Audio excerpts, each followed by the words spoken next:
Драги гледачи, добре дојдовте во новата емисија Мој збор. Денеска говориме за една од најведрите и омилените теми помеѓу гледачите и помеѓу публиката, тоа е секогаш музиката. Музиката ни помага да се разведриме, да се расположиме и ја користиме и во обавување на секојдневните обврски, меѓутоа и моментите кога сме тажни и имаме помешани емоции, често ја користиме музиката како терапија да се изразиме, да ги изразиме нашите емоции, да испратиме порака и некако музичката уметност се чини дека е најприсутна во животот на еден просечен човек. Токму затоа денешната тема на мојот разговор со српскиот кантавтор и продуцент Илија Илич е музичкото творештво. Со Илич разговараме и за тоа каква е музиката денеска, особено музиката на српскиот и македонскиот пазар, како музиката поприма влијание од сите дигитални алатки и технологијата во рамките на продукцијата на музиката и што значи идеал за еден успешен музичар, како тој гледа на еден креативен и успешен музичар, како некој кој што свири на инструмент, ја познава музиката, музичкиот јазик, продуцира, компонира, пишува текстови и така натаму. Говориме и за промоциите на неговите нови песни и за уште многу други планови кои што овој млад кантавтор од Србија ги пренесува на публиката во Србија, но и на Балканот. Останете со нас и проследете го нашиот разговор. Илија Илич, добре дојде во Македонија. Чести задоволство ми е што можам да те угостам во мојата емисија Мој збор. Сега јас те знам како кантавтор, продуцент и музичар во една многу поширок спектар на опфатности на музиката, како е еден уметнички пиетет што го работиш кога е музиката во прашање. Меѓутоа, еве ти си популарен во Србија заради тоа што доаѓаш нели од Србија, имаш хит кој што не одамно представи, Мирише град се вика.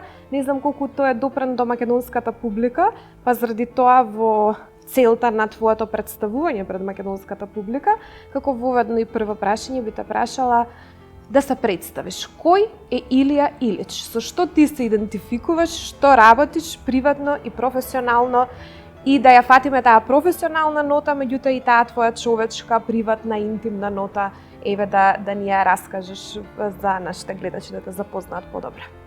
Pre svega pozdrav i tebi i vašim gledalcima i izuzetna je čast biti gost u tvojoj emisiji. Ja sam te uspeo da razumem sve, mi smo nešto malo pričali neformalno, ako se mi nešto ne razumemo, da ćemo da to nekako na neki prevedemo, što bi rekli, ali sve sam te uspeo razumeti i to je nešto, kako sam u svojoj pesmi rekao, ljubav ne poznaje granice i mislim da ni muzika nema granice. Izuzetno mi je prijatno gde se nalazimo u Skopju kod vas i zaista sam nekako čitav život željan makedonske publike i vjerujem da ste vi jedan predivan narod ovde koji na jedan poseban način doživljava generalno muziku i generalno umetnost, ali muziku posebno. Vrlo ste muzikalni, naravno taj čuveni ritam neparni koji odavde odiluje jeste najbolje možda i taj Balkan music negde predstavlja. Tako da zaista sam počastovan što mogu da razgovaram sa tobom u tvojoj emisiji i da se predstavim. Hvala ti na lepim rečima i na divnoj najavi. Ono što bih ja rekao jeste da se predstavim publici, najjednostavnije jeste da sam ja jedan kantautor iz Srbije i pre svega pop muzike, pop pevač.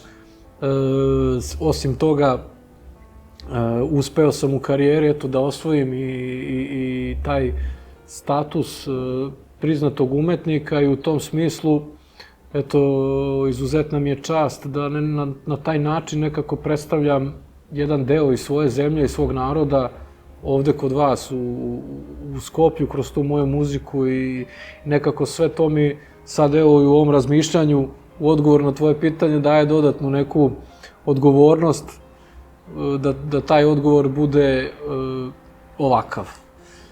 Ono što bih naglasio jeste, pomenula si pesmu Miriše grad, ona je svakako, evo sad je i pasoš, sad nije više samo lična karta, pošto je ona nekako i pasoš ovde, naravno u dijaspori i u zemljama u okruženju je svakako zamirisala, nadam se da će i nakon i vaše emisije i da miriše i Skopje na tu moju pesmu i da i ovde se peva Miriše grad. U tom smislu mi je veliko zadovoljstvo da predstavim i tu pesmu. Sem toga, ono što je aktuelno kod mene, nešto najaktuelnije jeste priča i sve u vezi pesme najnovijeg singla Kako da znaš ako ne probaš, i izuzetno mi je zadovoljstvo da jednog čoveka koji je rođen ovde u Skopju kod vas, ali iz onih prostora, zanimljivo je da je on je Boban Dževerdanović, on je rođeni ovde u Skopju, ali on svoju karijeru gradio u bendu Gara Visokak, gore u Novom Sadu. I ja sam to svakako spazio i on je sad negde, što bih ja rekao pod znacima navoda, moj gitarista, pošto me isti prati i na mojim nastupima i tako dalje. Mislim da će i ljudi koji prate i njegov rad i njegovu karijeru biti zadovoljni da, eto, ja ovde pomenem i njega, da ga u stvari izvučem iz mnogo tih ljudi koji su uključeni u taj projekat Kako da znaš ako ne probaš, ali svakako on to zaslužuje, naravno, ali svakako jeste povod zato što baš pričamo ovde kod vas u Skopju i gledam da nekako pomenem sve neke moje veze sa Skopjem i generalno Makedonijom, tako da izuzetno zadovoljstvo biti tvoj gost, da. Ти благодарам.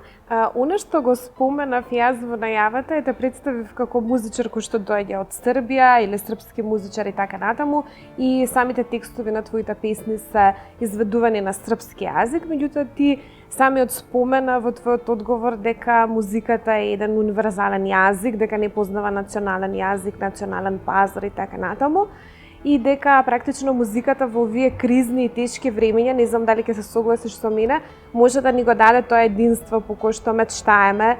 Еве и после распадот на Југославија некако се чувствуваме како блиски народи и потребна е ни е таа и солидарност и единство и поддршка во овие моменти, не само во просторот на екс-Југославија, туку и пошироко една, еве, да кажам, Балканска некоја унија или може би дури пошироко географски да одиме. Дали ти така ја разбираш музиката како една универзална порака за солидарност, за извлекување во тешки времења, за еден, да кажам, јазик кој што го разбираат сите луѓе и со кој што многу добро се комуницира и се пренесуваат пораки на многу соодветен начин? Дека нема разлики меѓу нас кога е музиката во прашање? Apsolutno se slažem sa svim što si iznala i rekla. Znaš kako, svako ima, sad ja ću gledati da budem jednostavno u svojoj muzici, mnogo je tu faktora koji utiču. Mi svi baveći se ovim poslom imamo neke faktore koje izdvojimo iz tog uticaja. Znači, ono što se danas pokušava da nametne kao neka muzika u trendu i šta ja znam, ona svakako utiče po meni više na naš razdor nego na našu blizinu. Moja muzika je apsolutno suprotno, moja muzika apsolutno pravi blizinu, znači ona zbližava ljude. Smatram da je, naravno, da je to univerzalni prosto jezik generalno. Mi smo ovde posebni, taj neki, kako bi ga nazvao, Bregović je to nekoliko puta rekao, Balkan music, ajde da kažemo radni naslov neki, neka nam bude to prilike, taj neki Balkan music. Mi zaista smo posebni u tom smislu. Mislim upravo na ove zemlje koje si ti nabrojala, ex-ju prostore i tako dalje. I mislim da se mi jako dobro razumemo u toj muzici. Ono što su dodatne poteškoće jesu što ti novi neki pravci koje pokušavaju da izdominiraju prave nam samo probleme. Nadamo se svi da to neće nešto mnogo da potraje, jer svi se sećamo i divnih festivala počev od Opatije do Beogradskog proleća, koje je skoro ponovo renovirano, ne baš kako bi trebalo, ali ajde, do vašeg Ohridskog festivala i tako dalje. Jednostavno, ta neka energija bi morala više da bude mainstream, da se više obrati pažnja na to i naravno na onu muziku koja je uvek, kako bih rekao, nema ništa lepše nego, evo recimo, svoju pesmu Suze su iste vere, koja nosi taj naziv, koju sam premijerno izveo na Sunflower Zrenjaninskom festivalu još davne 2007. godine i bio drugo mesto na festivalu Sunflower. Ja sam nju skoro na jednom od nastupa pevao sad. Znači, ona je uvek evergreen. Hoću da kažem, ne samo što je taj naslov, nego prosto i pesma koja je negde evergreen. Takve nam muzike još više treba. To je po meni ta neka univerzalna muzika, jer ovo danas što pokušavaju na tih nekih 20-30%, koliko ima otprilike procenat, toliko se i vrte na radijima, toliko je neka slušanost kod omladine, videli smo da nema neke rezultate. Mi smo u Srbiji, upoznati ste, imali vrlo tragične događaje i svi smo potreseni sa tom temom. Ne smem to da izostavim ni u ovom razgovoru sa tobom, iz prostog razloga što želim da apelujem kao muzičar da ljudi vode računa o onome šta slušaju. Jer ono šta konzumiraju prosto može i tekako da utiče na razvoj, naravno na našu decu prvenstveno, i mislim da mi u budućnosti, autori u Srbiji generalno, nadam se i svud okolo, ćemo obratiti pažnju na te stvari, da zaista ova muzika koja ima taj neki u sebi evergreen, što je uvek, što se kaže, uvek zeleno, što ima lepe poruke, što ima kvalitet, što ima, kako da kažem, kao vino, što je starija, to je bolja i tako dalje. Ta muzika je u stvari, ovo što ti kažeš, univerzalna i sve. Ova neka druga koju nam trenutno danas nameću, ja sam apsolutni protivnik toga i glavna sam im prepreka za gomilu nekih ostvarenja na čega sam ponosan. I u Srbiji, evo sad kažem i ovde, verovatno i vi ovde imate te neke izvođače koji prosto se ne bave muzikom i onda budu nekako u drugom planu ovi koji bi trebali da budu muzičari. A samo ovi drugi mogu da nas drže zajedno, ovi nikako. To je moja neka poruka, da iskoristim priliku. Така, некако јас го имам истиот впечаток дека забавувачите, шоумените и музичарите тоа спадна под една иста категорија, почна многу да се мешаат работите и сега ако е некој забавувач кој што нема никаква врска со музика, нити продуцира музика, нити може да стави авторски печат зад својата песна, за разлика од тебе кој што свириш инструмент, длабоко си упатен во музиката, ти си автор на своите песни, продуцираш песни и за други изведувачи, ти многу добро знаеш што е музиката, за разлика од некој кој што помага со помош на некој софтвер, алатки, автотюнови и така натаму, ќе можат да донесат некој продукт и тие се забавувачи, меѓутоа ми се чини дека на ист ранг се ставаат тие две категории и се мешаат работите. Колку мислиш дека е битно да се зачува таа автентичност и автономија на музиката денеска и еве музичарите да се тие кои што ќе се занимаваат со музиката, тие што ја разбираат на вистина, што се едуцирани музичари, а не она што ние го нарекуваме ентертејмент или се што се прави заради забава и ние мислиме дека тоа е некоја песна, нешто што е окей, можеби да стекне дури и поголема популарност од некоја песна која што навистина носи свој музички квалитет. Знаеш како, прво, та, по знацима навода, njihova neka popularnost je poprilično fake merama. Svi mi znamo kako se prave pregledi, ne znam, na YouTube-u, Facebooku, lažni nalozi, pratioci na Instagramu, followers i tako dalje. I to možda prođe kod naše dece u Srbiji do tih nekih 14 godina. Mislim, kogod je prešao te godine, on će svakako da vidi te followerse ko su u stvari, da li su to neki nalozi lažni ili su zapravo živi ljudi. Nešto što je organsko, nešto što je dobro, sad da ne idem u te followers, njihova je muzika ista takva kakvi su im ti followersi, to je sve fake, znači to i pevanje nije organsko, znači to je pevanje koje je prošlo kroz razne softvere, razne programe i tako dalje. Taj tekst isto tako nije organski, znači ja sam skoro, bavio sam se zaista u jedan period tipa par nedelja da pročitam i te autore. Ja sam nailazio da recimo jedan tekst napiše 5-6 ljudi da je potpisan. Gde ja, evo kao, ne znam, kantautor i priznati umetnik, ne mogu da prihvatim da je moguće da napravi jedan tekst 5 ljudi. Znači, za mene je to besmislica jedna. Prosto, ti se ljudi bave očigledno nekim drugim stvarima što nikakve veze nema s muzikom. I u tom smislu, ja kao autor, naravno, kroz svoj rad, najveći doprinos stvaralaštvu i kulturi i tako dalje daješ kroz neki svoj rad, kroz svoju novu pesmu i sve je to u redu, ali mi u ovom 21. veku i ovakvom vremenu u kakvom jesmo i prepunom novih izazova, novih tehnologija, ono što je Sting skoro izjavio ovih dana da će najveći problem biti s tom veštačkom inteligencijom, naravno da mi to svi pratimo. Ono što želim da kažem, moja neka lično shvatanje je da mi mora da pričamo. Mi jednostavno, kako da kažem, umetnik je ono bio, kaže, izrazim se ja kroz svoju knjigu, kroz svoju pesmu.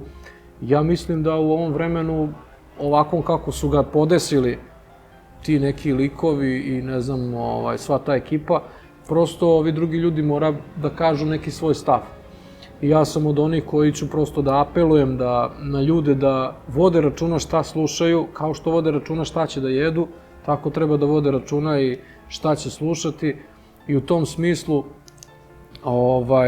organski, znači jednostavno da je to organski tekst, da je to organski, kako da kažem, da je to pevač otpevao tako kako i uživo zvuči, da je to odsvirano sa živim instrumenta, da su to živi ljudi, da su to zaista ti ljudi koji su i potpisani to i svirali i radili, isto tako da su ti pregledi stvarni, da su ti pratioci organski stvarni, da to nije, jednostavno postoji jedna ekipa koja radi sve fake i ta njihova popularnost je za mene vrlo diskutabilna.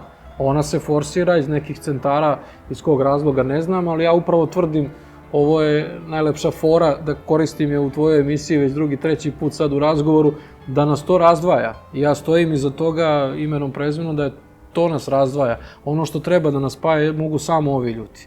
I jednostavno nešto što iskreno radiš, ono što si ti, ono što predstavljaš iz duše, što si zaista ti i ja ne mogu da ti opišem kakav je osjećaj kad staneš čvrsto na stage ili sedneš za klavir ili staneš za stage, uzmeš mikrofon, pogledaš ispred sebe tu publiku u oči, razmeniš tu energiju, ali znaš kako? Tako što se trudiš da otpevaš, da pogodiš svaki ton, da im daš svu emociju, da i proslaviš tu svoju pesmu sa njima, da su muzičari uvežbani danima na toj probi, da smo imali svi želju da izađemo na koncert, da jednostavno to ova ekipa ništa ne razume, njima to ništa nije jasno.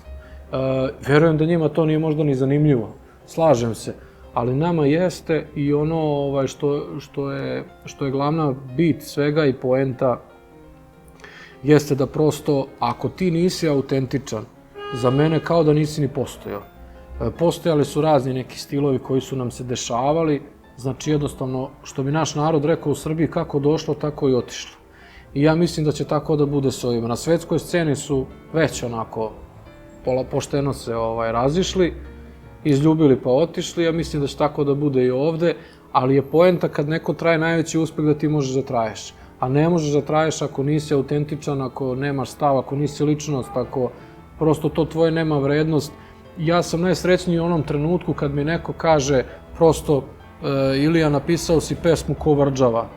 I kaže, niko nije do sada opisao ko vrđave devojke u pesmu. Ja kažem, okej, nisam nešto uopšte ni razmišljao o tome. Međutim, posle nekog vremena razmišljam i onda stvarno uhvatim sebe da sam imao tih nekih naziva u svojim pesmama koje niko nije koristio. Šta hoću da kažem, nije muzika sva ni potrošena, daleko od tog. Nije sve napisano, sve snimljeno i sve otpevano. Mnogo toga još ima i prosto je, ali do tog ne može da dođe neko ko nije autentičan. Mi tek toga lepog tek treba da otkrijemo kao ljudi. A sve ono što je lepo, opet se vraćam na tu moju foru iz današnjeg razgovora, nas samo može da spoji, da ispuni i oplemeni, a sve ono što je fake može samo da nas odvede u fake odnos, odnosno da nas razdvoji. Apsolutno se saglasila sa tebe. Logika, da. Така е. Илија, сакав да те прашам исто да ни го раскажеш еве преку својот пример и еден развен пат за тоа како се станува музичар, препознаен музичар, признат музичар кој што има веќе свој хит, сега кој ќе го слушнат нашите гледачи, нели мириша град твојот хит, и навистина тука може да се види една преубава љубовна песна која што носи некоја своја специфична вредност и шири порака која што е навистина етички коректна, да кажам, и тоа се тие песни што ги нарекуваш ти евергрини, односно оние песни кои што траат некако временски, не се песни за една сезона, не се песни за едно лето и така натаму, па после сите ги забораваме и негде стојат во архивите, а може и да не стојат веќе никаде. Како се станува музичар? Имам впечаток дека денеска децата, кога ќе ги прашате што сакаат да станете кога ќе пораснете, ако одговорат е пејач, пејачка или изведувач или музичар, тоа е најлесниот пат до популарност, до некој комотен живот, затоа што ние ги гледаме звездите на сцена, на естрада, тие живеат убаво, секогаш се средени, секогаш се дотерани, некој лажен сјајни представуваат и ние мислиме дека тие имаат совршен живот. Значи лозинка за совршен живот е да станам пејач. И тие го бираат по краткиот пат да станат музичари. Меѓутоа, како беше тоа во твојот случај? Како ти се градеше како музичар? Преку образование, кога прв пат се спозна себе и се виде како музичар? Дали вежбаше да свириш пијано? Знаеме дека свириш пијано, клавир. Колку време вежбаше? Колку време од својот живот ти посвети на музиката за да денеска станеш тоа што си? Еден успешен музичар. Бога ми, доста времена. Доста времена. Ali gledaj šta ću ti reći, često sam gledao u nekim emisijama ono tipa, one paparaci, one fore. I sad rade neku tamo, izvuku neku starletu, ne znam ti koga, i stave u neki džip, u neki glamur, nešto. I onda je snima i onda oni toliko se u tom fejku zagube da je u montaži to ode i puste to na televiziji, dok ona recimo tamo traži gde se u tom autu pušta muzika, gde je upaljač, gde se pali, ona ne zna ništa, znači ona je tek sad sela u taj auto. To je taj lažni sjaj. Znači kogod onako malo dublje razmisli, kaže hej, pa to nije njen auto. Znači ono da je njen auto, ona bi znala sve šta je tamo. Znači ja sam nekoliko puta to viđao u emisijama da im to čak promakne. Znači ja im sad verovatno činim uslugu, ovo što sam izjavio, ne reklamu, nego i reklamu, naravno, slažem se, ali i da ispeglaju to u budućnosti, da poprave te nedostatke, ali mislim da veliku uslugu činim ljudima da obrate pažnju na te fake momente, pa će da shvate, znači, koliko to je jedna prevara u gomili nekih stvari. Ono što svakako čini čoveka muzičarem, pre svega, i lepim, ostvarenjima u tom smislu nekog lepog života, ispunjenog i svega, to su upravo te stvari, pravi sjaj je u stvari kad ti proslaviš svoju pesmu, kad ti budeš negde hit dana, zato što zaista publika zvala i glasala za tebe. Kad, ne znam, dođem, evo, ja sam imao neki nastup skoro, plakate se isto kačile, i šetam ti sad, divčibare su bile u pitanju kod nas, i šetam ti divčibarom, izašao da prošetam. I devojčica je skinula plakatu, nosi kući, i sad drugarica kaže čekaj da nađem i ja sebi. Idu ispred mene, sad oni naravno mene ne kapiraju, ali taj osjećaj ne mogu da te opišem, koliko to je interesantno. Sve jednako, svaki ta slagalica koja se slaže na raznim pozitivnim kritikama i tako dalje, tako ispunjavate. Prosto mislim da ti to daje, to je u stvari taj sjaj. To je pravi sjaj, glamur i ostalo, kako god ga već zvali. Ono drugo je, ne znam, ja sebe ne vidim, budem prisutan i na nekim tim situacijama, ali prosto gde god sam, uvek sam onaj Ilija Ilić koji je krajnje jednostavan tip na kraju i mene zaista pre svega zanima umetnost i apsolutni kvalitet, sa tim nemam kompromis. Tako da moj neki recept ili nešto, jednostavno mnogo sam posvećen muzici. Iskreno da ti budem, kad kažeš onu frazu, znaš, muzika je moj život, to sam ja isto, naravno, kao i većina autora izjavljivao na mojim početcima i tako dalje, pesma je moja snaga i tako dalje, ali to jeste negde suština, odnosno jeste jednostavno rečeno i stvarno je tako, u smislu da ja sam recimo za 8. rođendan je najlepši meni poklon bio kad mi je otac kupio prve bubnjeve, pošto sam počeo kao mali bubnjar. I imao sam situaciju gde su roditelji ulazili u garažu u kojoj sam vežbao te bubnjeve, da me viču zašto ne idem da ručam.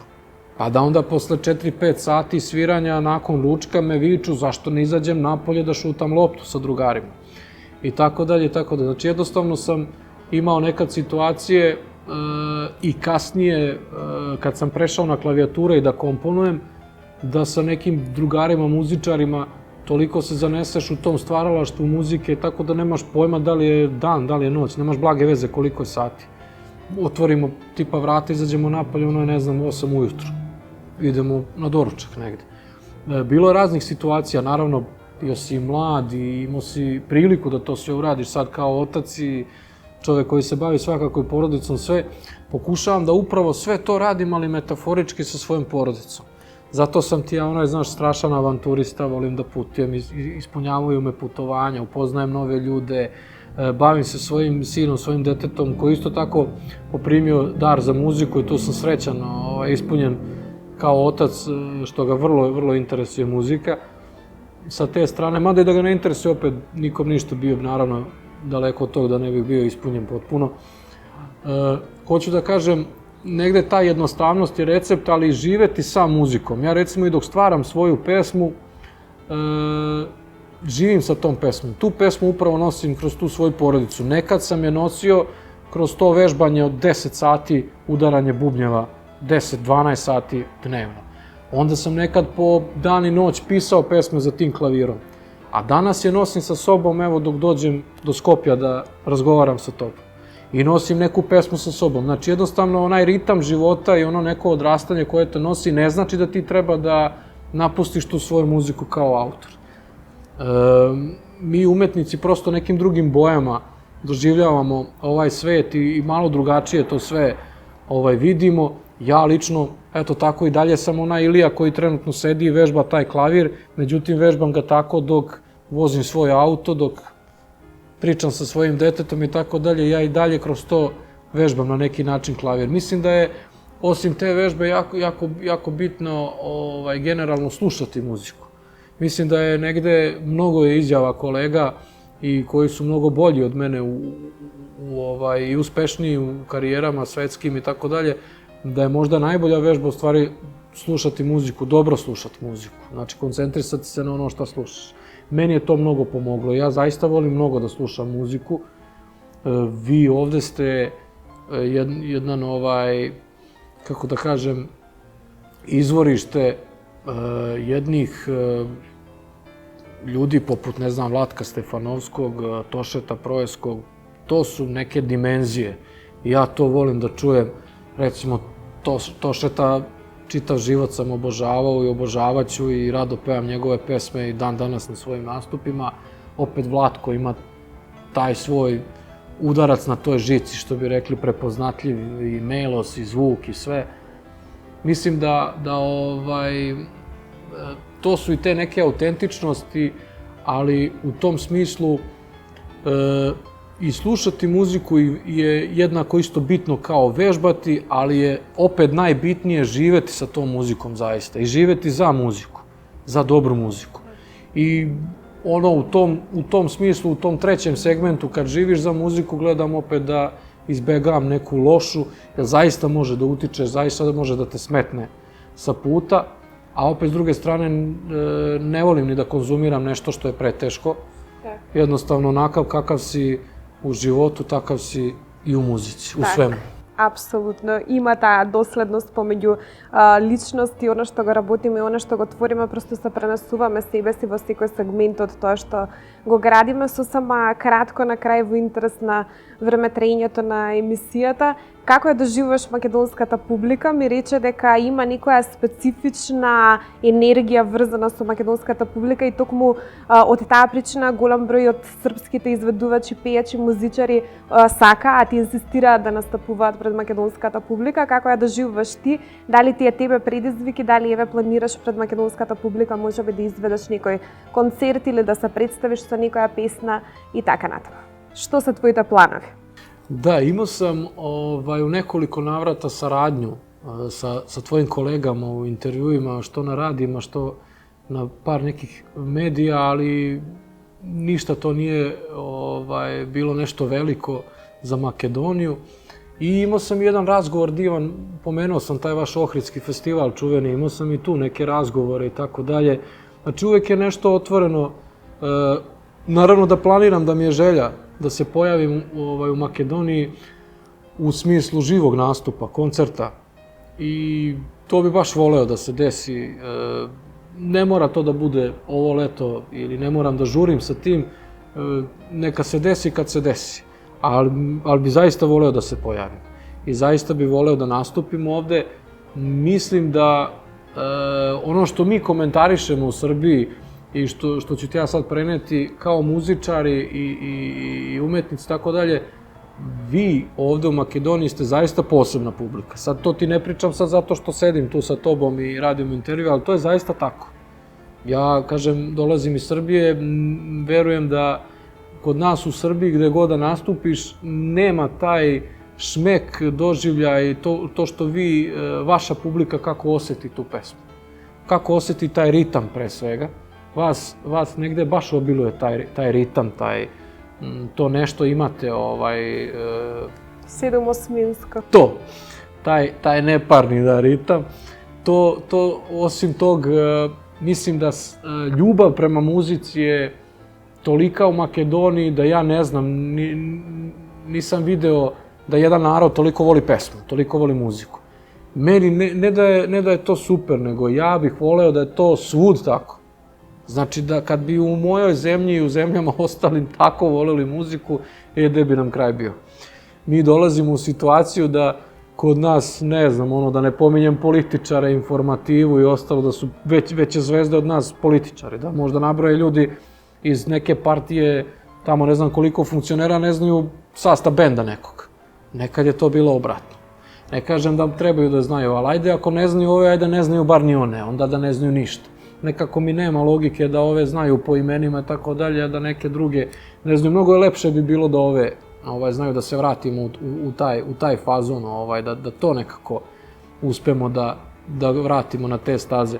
Ali mislim da generalno ovde u Makedoniji zaista na poseban način se doživlja muzika i ja bih zaista voleo da to doživim, a smatram da sam dovoljno sazreo kao muzičar, autor, pevač i da imam dovoljno dobro iskustvo da bih apsolutno opravdao poverenje publike u Makedoniji i da bi napravili sigurno jednu energiju za pamćenje, jedan sjajan koncert i sjajnu emociju pre svega i mislim da bi i tekako dobio i taj feedback i da bi se zaista vama dopalo i ovo što ja radim uživo da se negde pojavim live na koncertu.